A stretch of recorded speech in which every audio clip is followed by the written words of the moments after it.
Cyber crime जो है वो इस कदर फैल चुका है कि हम सब इसके शिकार कभी भी किसी वक्त हो सकते हैं। मेरे साथ ये हुआ किसी तरह से, एक जिसे कहते हैं इंस्टिंक्टिवली, एक सिक्स्थ सेंस जो था मेरा, उसने मुझे बचा लिया। लेकिन मैं आपको बताना चाहूँगी मेरे साथ क्या हुआ। और हालांकि मैं ये अपने वीडियोस में ज़्यादातर बोलती नहीं हूँ, लेकिन इस बार मैं ज़रूर कहूँगी कि इस वीडियो को शेयर करिए, क्योंकि मेरे केस में सिक्स्थ सेंस या गट फीलिंग ने काम किया। हर किसी के केस में हो सकता है ये नहीं हो, क्योंकि जो साइबर क्रिमिनल्स हैं वो अपने आप को रीइन्वेंट करते रहते हैं। उनको ह्यूमन साइकी बहुत अच्छे से पता है और वो आपको फंसा लेंगे।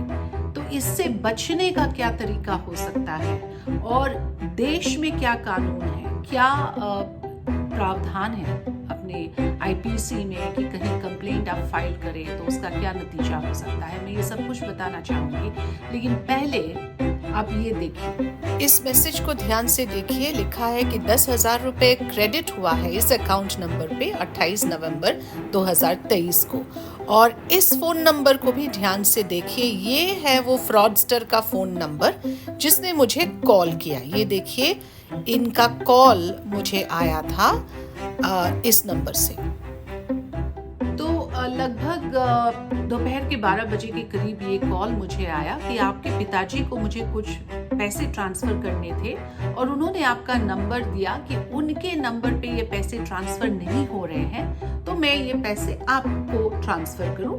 क्या आपका ये नंबर गूगल पे में अवेलेबल है? तो मैं गूगल पे करना चाहूंगा। जो पैसे आपके फादर को देने हैं 15,000 रुपए, वो मैं आपके अकाउंट में ट्रांसफर कर देता हूँ। जाहिर सी बात है, इसमें आप साइकी देखिए, अगर पैसे देने का है तो लोग थोड़ा झिझक करेंगे, लेकिन झिझक होगा। लेकिन अगर कहीं से पैसे आपको मिल रहा है, चाहे किसी के लिए भी हो, it's about money coming to your account, you generally don't think much and you would say हाँ मेरा यही गूगल पे नंबर है, आप ट्रांसफर कर दीजिए। तो उन्होंने बोला अच्छा, तो आप अपना नंबर रिपीट करेंगे? मैंने कहा फोन तो आप कर ही रहे हो, यही नंबर है। तो मैंने अपना नंबर भी रिपीट कर दिया उनको। उसके बाद उनकी आवाज, जैसे मैंने कहा, मेरा sixth sense, my instinct kicked in and I realized this could be a fraud. Why would my dad ask anyone else to transfer money to my account? और अगर वो ऐसा करेंगे तो वो मुझे बोलेंगे पहले।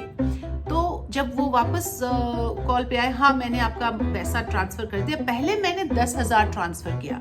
तो उस वक्त एक्चुअली मुझे स्ट्राइक किया। पहले वो बोल रहे थे 15,000 आपको ट्रांसफर करना है, तो वो कहने लगे कि एक फर्स्ट स्टेज में मैं आपको 10,000 ट्रांसफर कर रहा हूँ। तब मुझे स्ट्राइक किया कि कुछ गलत है, क्योंकि जहां तक मुझे याद है गूगल पे में एक बार में आप इतना पैसा एक बार में ट्रांसफर नहीं कर सकते। शायद कुछ लिमिट है, शायद 2,000 या 5,000 का कुछ लिमिट है। तो अचानक से मुझे वो भी याद आया और मुझे लगा हो सकता है ये फ्रॉड है। तो मैंने उनका कॉल कट कर दिया। जाहिर सी बात है ये फ्रॉड था। जो मैसेज मैंने आपको दिखाया कुछ समय पहले, उस मैसेज को नोटिस करिए। इस तरह से बैंक से मैसेज नहीं आते, रुपीस को ऐसे नहीं लिखा जाता। और ये फॉर्मेट भी उन्होंने बहुत ही अच्छे से कॉपी किया है बैंक के मैसेज से। तो वो आगे मेरे साथ ये बोलने वाले थे कि देखिए आपका मैसेज 10,000 आपको ट्रांसफर हो गया है।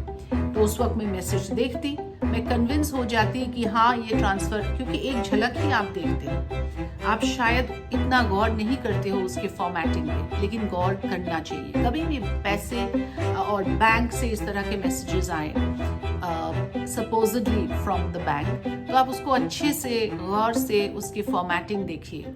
और जब आपके बैंक से सच में मैसेजेस आते हैं, उसके साथ कंपेयर करके देखिए कि क्या ये फॉर्मेट एक्चुअली में फॉलो होता है। तो मैं इस फ्रॉड से बच गई, लेकिन हो सकता है आगे उनका नियत यही था कि वो मुझे कहे कि 10,000 तो मैंने ट्रांसफर कर दिया और 5,000 मुझे ट्रांसफर करना है, ये OTP दे दीजिए या आपका बैंक अकाउंट दे दीजिए, या कुछ ना कुछ वो तरकीब निकालते। तो मुझसे वो कुछ इंफॉर्मेशन हासिल करते जो क्रिटिकल इंफॉर्मेशन है ट्रांजैक्शन के लिए, और उसका वो मिसयूज करते। तो इस घटना से आपको अंदाजा लग सकता है कि कैसे साइबर क्रिमिनल्स कभी भी आपको फोन लगा सकते हैं, कभी भी पैसे के मामले में। हमेशा ध्यान रखिए, do your cross checking very very carefully. Do not entertain these kind of calls of anyone for that matter who is offering to transfer money. मैं नहीं कह रही हूँ कि आपसे पैसे मांग रहे हैं, आपको अगर पैसे दे भी रहे हैं तो भी नहीं। इस वीडियो को आप जरूर शेयर करिए, इसमें हम सबको ध्यान रखना है, क्योंकि इससे जो है this is the only way. मैं एक और बात कहूंगी कि अगर आप कोई कंप्लेन फाइल करना चाहते हैं बैंक में या पुलिस में, वो प्रोसेस बहुत कॉम्प्लिकेटेड है, तो उस पर भरोसा ना कीजिए। मैं खुद इस नंबर को अभी रिपोर्ट करने वाली हूँ, लेकिन मुझे पता है, मैंने इस पर एक वीडियो किया हुआ है, उसका भी लिंक मैं डिस्क्रिप्शन में डालूंगी, कि साइबर क्राइम के जो कन्विक्शन रेट है, कन्विक्शन तो छोड़िए, FIR तक नहीं होता है। दिल्ली बम्बे जैसे शहर में मैं डेटा देख रही थी, 2% is the transfer of complaint to FIR। मतलब 100 में से 2 केसेस को वो FIR बनाते हैं। तो कब वो इन्वेस्टिगेट करेंगे और कब क्रिमिनल्स को पकड़ेंगे, वो तो आप अंदाजा लगा ही सकते हैं कितना लंबा प्रोसेस होगा। तो उस चक्कर में ना पड़िए, अपने आप को प्रोटेक्ट करिए। तो पुलिस कंप्लेंट का क्या प्रोसेस है, मैं आपको ये छोटा सा क्लिप दिखाना चाहूंगी। पूरा वीडियो आप मेरा YouTube चैनल में देख सकते हैं। ये देखिए, national cyber crime reporting portal. It is supposed to take complaints with regards to cyber fraud, child sexual abuse cases, child pornography, cryptocurrency fraud, ransomware, hacking. All of these kind of cases can be reported in this portal. The 1,95,409 complaints, only 1,506 FIRs registered. As I mentioned, 1.8%, Tamil Nadu 2.2%. And that is why I was sharing my experience with you, ताकि आप सब इसमें सावधान हो जाए और जितना हो सके, जितने ज़्यादा लोगों को आप ये बता सके, ताकि वो किसी के साइबर फ्रॉड के शिकार